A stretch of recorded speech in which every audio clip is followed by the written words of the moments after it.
Þá ætlum við að halda áfram hérna í föstudagsþættinum og næst ætlum við að ræða við 2 listamenn, en kannski dálítið ólíka listamenn. Annar þeirra að fara að opna myndlistasýningu í sal myndlistafélagsins hér á Akureyri.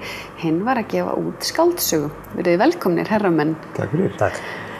Elí, við byrjum bara á þér. Þetta hvað þessi skáldsaga hjá þér? Þetta sú 5. í seríunni og sú 3. þessa söguhetju. Já, og hvað geturðu aðeins sagt okkur þetta hvað geturðu sagt þinn stíl og þessa bækur sem þú hefur gert? Já, þetta eru fantasíusögur í svona tiltölulega klassískum stíl. Heimur sem sirka á miðaldastigi en með svona yfirnáttúruleg öfl í gangi, svona bak við tjöldin og stundum fyrir fram að þeim. Og þetta gerist allt í sama heimi en síðustu 3 bækurnar hafa fjallað sömu persóna. Þríleikur unga vígakonu að svona læra og komast á legg. En þú hefur verið að gefa þessar bækur út ekki bara á íslensku? Já, ég búinn að þýða fyrstu bókina Götu, Kallið yfir á ensku og gefa út sem rafbók á Amazon. Og ég núna að ljúka við að þýða Kistuna, sem kom út í fyrra á íslensku. Og hún kemur þá bara í október. Og síðan bara þessi næst. Og þannig að þú ferð og þýðir þær, ætlarðu að halda áfram að gefa út bæði á íslensku og ensku?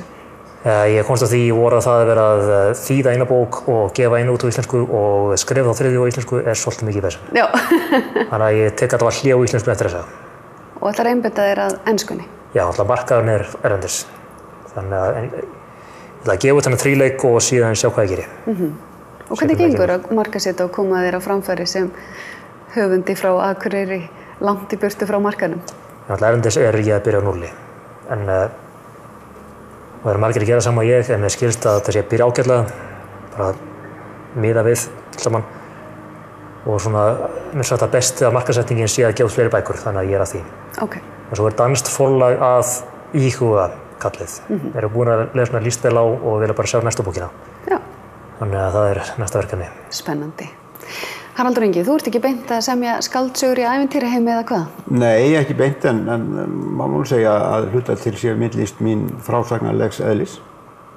Hvað geturðu sagt okkur þína myndlist? Já, ég búinn að vera að sitja við þennan sama list síðan svona 2000 að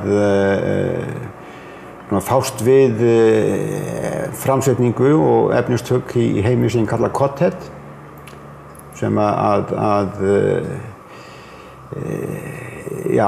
svona að hluta til frásagnarlegur og þetta krítisk list, pólitísk og náttúrulega að þeim hluta til myndlist gaman að ég sitja hérna við hliðina á rithöfund og bera saman þessa 2 miðla og að abstrakt texti bókarinnar allt annar heldur en myndmál myndflatarins.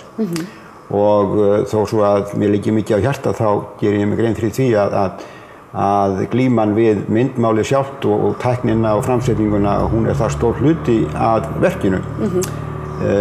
En þetta ég að reyna að samhafa og búinn að vera, eins og ég segi, búinn að vera lengi í þessu.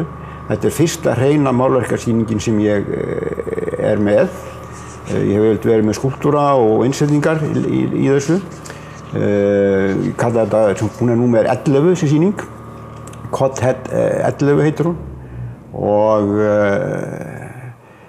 ég sýna þarna 15 málverk sem ég setja á veggina og svo ég með á svona rúmlega 100 smámyndir í möppum sem að fólk getur blaðað í.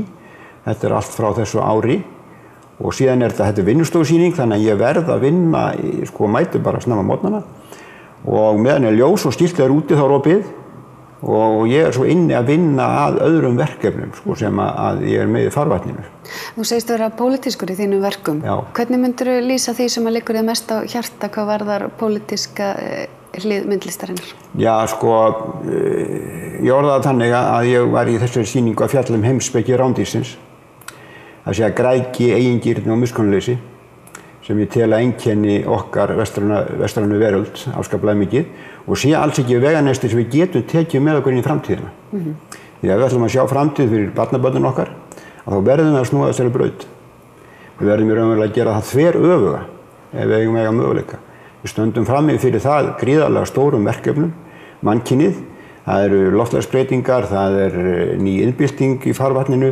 Eftir 100 ár verða auðlindir uppurnar. Við erum fjármálakerfi í heiminum sem er búin að búa til sýndarveruleika fjármálakerfi sem er 12-falt á við raunhagkerfið. Þetta eru svo miklar hættur sem að steðja að okkur og við verðum að leysa þau á allt annan hátt. Við verðum að leysa þau með örlæti, með samvinnu og með samkennd sem eru orðin sem eru algjörlega andstæð þeim sem ég er með upp á borði, græðgi, eigingirni og miskunnleysi. Ég giska á að þessi orð, öll sömul og lýsingarorð bæði hinu jákvæða og neikvæða komið fram í bókinni þinni í rauninni eða á bókunum? Já, það fjallar ekki persónu fyrir Tína Blóm og fá með börn, það er hasar. Það er hasar. Ég gerir mikið því að hafa hraðan takt, það sé alltaf eitthvað að gerast. Hvort sem það er líka mér hasar karakterir að komast að einhverju eða á leiðin í eitthvað. Fyrir þá sem eru áhugasamir, hvernig geta þið nálgast bækurnar þínar og fara að koma sér á stað í lestur, dett inn í ævintýraveröld? Já, það er ekki allar enda fáanlegar það er ekki allar fáanlegar lengur í perunum en þetta er alltaf að vera bóksafnunum. Það byrjaði með Meistarinn af blindu og síðan var Ógnarmóðurinn sem var svona óbeint framhald. Síðan var Kallið og Kistan og Eldmóðurinn Kötju. En svona bækurnar Kötju eru þannig sé ekki tengdar hinum mikið, þannig að það er til að lesa þær alveg bara fresh. Vonastu til þess að þetta verði aðalstarfið þitt í framtíðinni? Alltaf er vonin, já. Þetta er ástríðan, það er ekkert annað sem ég vil gera, þannig að þetta er það sem ég einbeiti mér að. Haraldur, hvenær opnarðu? Ég opna á laugardaginn klukkan 2 og svona sem ég segi, þá er bara opið meðan er ljós í glugganum. Og viltu lýsa aðeins fyrir þeir sem þekki ekki hvar salur Bindlistafélagsins er? Hann er í sama húsi og listasafnið en undir austursalnum í raun og veru. Hann er svona í viðbyggingunni á milli Ketilhússins og listasafnsins. Nákvæmlega. Takk fyrir komuna, herra minn, og við ætlum að halda áfram í föstudagsþættinum eftir augnablik.